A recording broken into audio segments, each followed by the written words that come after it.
தேர்தல் பிரச்சாரம் களம் மிக அருமையாக தேசிய ஜனநாயக கூட்டணிக்கு ஆதரவாக போகும் இடமெல்லாம் மக்கள் வெள்ளமானது படைசூழ ஒரு மிகப்பெரிய ஆதரவினை மூன்றாம் முறையாக நரேந்திர மோடி அவர்கள் அரியணை ஏற வேண்டும் என்ற நோக்கத்தோடு மக்கள் ஆதரவு அளித்துக் கொண்டு வருகின்றனர். சென்ற முறை தேர்தலிலே வெற்றி பெற்ற திரு தயாநிதி மாறன் அவர்கள் இன்னும் சொல்ல போனால் இந்த மத்திய சென்னை பாராளுமன்றம் என்பது திமுகவோட குடும்ப சொத்து போல் இருந்து வந்தது. அந்த பட்டா போடாமல் அவங்க வாங்கியிருக்கக்கூடிய இந்த இடத்தை மீட்க வேண்டிய நேரம் வந்துவிட்டது. அதை மீட்பதற்கான பணியை தேசிய ஜனநாயக கூட்டணியும் பாஜகவும் செய்து கொண்டு வருகிறது. இந்த இடத்துல ரொம்ப வருஷமா உட்காந்துட்டு இருக்காங்க. அதனால இந்த மக்களுக்கு எதுவும் கிடைக்கல. இங்கே வரக்கூடிய வருமானம் எல்லாம் அந்த குடும்பத்துக்கு மட்டுமே போயிருச்சு. ஆனால் இங்கே இருக்கக்கூடிய மக்கள் அதே ஏழ்மையில் தான் இருந்து கொண்டு வருகிறார்கள். ஏழைகளை ஏழ்மையிலிருந்து மீட்க வேண்டிய கட்டாயம், இது காலத்தின் கட்டாயம். இது நரேந்திர மோடி அவர்களின் ஆணை. அதற்கிணங்க இந்த மக்களை காப்பது எங்கள் கடமையாக வைத்து களத்துக்கு வந்திருக்கிறோம். மிக அருமையான பப்ளிக்ட இருந்து பொதுமக்கள் அதாவது கட்சிக்காரங்க என்பதை தாண்டி இளைஞர்கள், தாய்மார்கள், பெண்கள் எல்லாருமே ஒரு மிகுந்த ஆர்வத்தோடு இந்த தேர்தல் பிரச்சாரத்தை எதிர்பார்த்து கொண்டிருக்கிறார்கள். ஒரு மாபெரும் வெற்றியை பெறுவோம் என்று நம்புகிறோம்.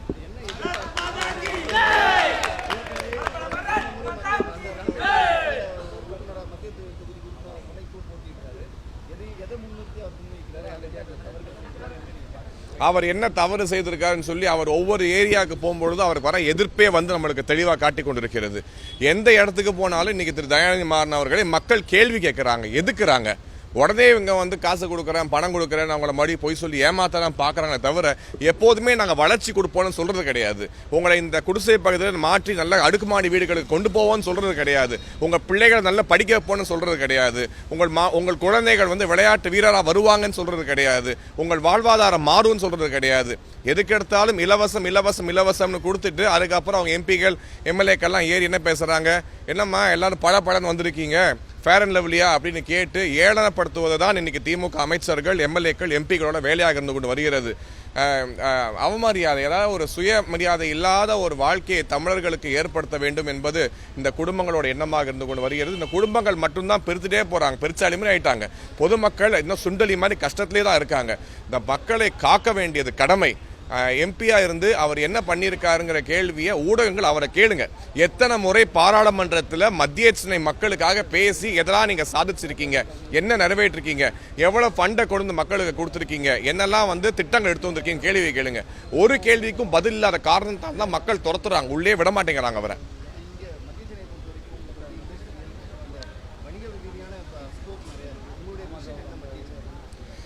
வணிகத்தை பெருக்கிறதுக்கு நிறைய ஃபேக்டர்ஸ் இன்வால்வ்டு. மொபிலிட்டியில் ஆரம்பித்து அந்த இடத்துக்கு சேருவதிலிருந்து பார்க்கிங்கில் இருந்து நிறைய விஷயங்கள் செய்தாதான் எல்லாமே இன்டர் கனெக்டட்.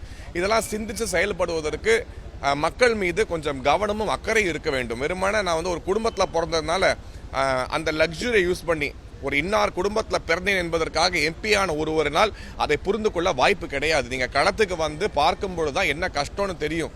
ஏசி ரூமில் உட்காந்துட்டு சட்டை கசக்காமல் வேலை பார்த்தா மக்களோட கஷ்டம் என்னன்னு தெரியாது. வெளியே வெயிலில் வந்தால் வேர்த்தரும். அதனால நான் ஏசியாவில் தான் இருப்பேன், ஏசி ரூமில் உட்காந்து நான் பிரச்சாரம் பண்ண போகிறேன்னு சொன்னால் கஷ்டம் புரியாது. ஸோ இங்கே பார்க்கும் பொழுது இந்த வணிகத்தை பெருக்குவதற்கு, அவங்க வருமானத்தை பெருக்குவதற்கு, அவங்க குடும்பம் நல்லா இருப்பதற்கு ஒன்றும் கிடையாது. நம்ம இன்னைக்கு துறைமுகம் பகுதியில் இன்னைக்கு பிரச்சாரத்தில் இருக்கிறோம். பக்கத்தில் கூடிய தங்கசாலை, மின்ட் ரோடு, உலகத்திலே மிக நீளமான ஷாப்பிங் ஸ்ட்ரீட் தான். ஆனால் அதுக்கு தேவையான அங்கு அடையாளம் கொடுக்கப்படுவதில்லை. எத்தனையோ ஆயிரக்கணக்கான வியாபாரிகள் இருக்காங்க, அவங்களுக்கு வியாபாரம் பெருசாக இல்லை. ஏன்னா அங்கே போகிறதுக்கு வழி கிடையாது, பார்க் பண்ண முடியாது, வண்டியை மொபிலிட்டி கிடையாது.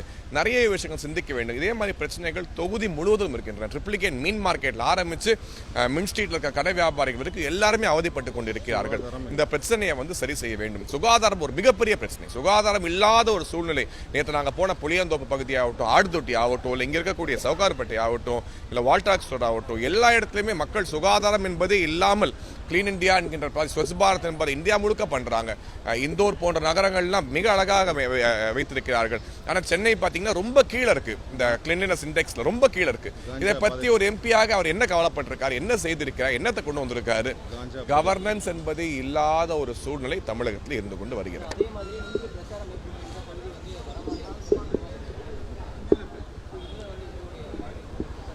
மாநில வாரியா மக்களை பிரிப்பதே தப்புங்க. நாங்கள் எல்லாத்தையுமே இந்தியர்களாக பார்த்து பிரச்சாரம் செய்து பண்ணுகிறோம். Region wise, religion wise, language wise மக்களை பிரிப்பதெல்லாம் திமுகவோட ஸ்டைல். அதை நாங்கள் செய்ய போகிறது கிடையாது. தேசியநாயக கூட்டணியை பொறுத்தவரை இங்கே இருக்கக்கூடிய அனைவருமே தமிழர்கள், அனைவருமே இந்தியர்கள். தமிழ்நாட்டில் குடிபுகுந்து தமிழ்நாட்டில் வாழக்கூடிய அனைவரும் தமிழர்களாக நாங்கள் பார்க்கிறோம், இந்தியர்களாக நாங்கள் பார்க்கிறோம். அனைவருக்குமான ஒரு அரசியல், ஆல் இன்க்ளூசிவ் குரோத்தை நாங்கள் வளர்ச்சியை நாங்கள் கொடுக்க போகிறோம். இவரை மாதிரி பீகார்காரன் வந்தான் பாத்ரூம் கழுவுனா, உத்தரப்பிரதேஷ்காரன் வந்தான் பானிபூரி வித்தான்னு சொல்லி ஒவ்வொருத்தங்களை அசிங்கப்படுத்தி ஒவ்வொரு மொழி பேசுறவங்களை கேவலப்படுத்தி அந்த ஒரு அநாகரிகமான அரசியலை நாங்கள் முன்வைக்க போவது கிடையாது.